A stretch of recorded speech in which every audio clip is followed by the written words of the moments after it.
Badan Amil Zakat Nasional terus berupaya memberikan layanan bagi para musaki.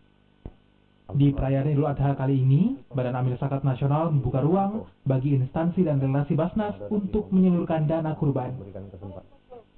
Di tahun pertama, Basnas menyembelih sebanyak 9 ekor sapi kurban, di mana relasi Basnas menerima sumbangan sapi kurban dari 2 instansi, yakni Bank BNI dan juga CIMB Niaga, dan dari Bank BNI Syariah, serta dari Basnas Makassar.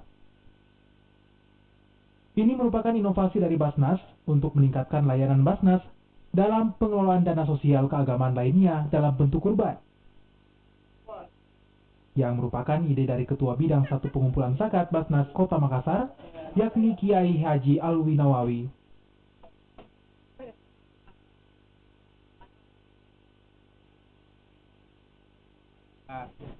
Basnas merasa terpanggil untuk ikut menyemarakkan syiar Islam di Idul Adha ini melalui DSKL, dana sosial keagamaan lainnya, dalam bentuk ajakan untuk berkorban.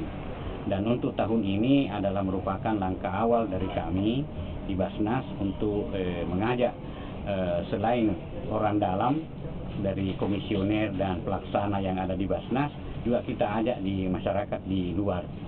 Selain di tempat ini, Badan Amil Zakat Nasional Kota Makassar memang berusaha secara maksimal untuk mengajak masyarakat yang berkemampuan, termasuk kelompok-kelompok, sehingga ada 2 bank, CIMB dan BNI Syariah. Alhamdulillah mereka meminta kepada kita dari Basnas melalui kemitraan dengan Basnas untuk melakukan pemotongan kurban pula.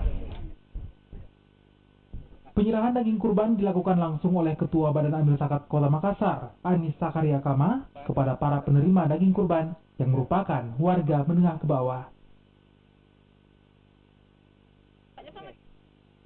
Hal ini akan kembali dilakukan di tahun mendatang untuk membantu instansi pemerintah dan juga swasta dalam menyalurkan kurban mereka. Nila Rustam, Kompas TV Makassar, Sulawesi Selatan.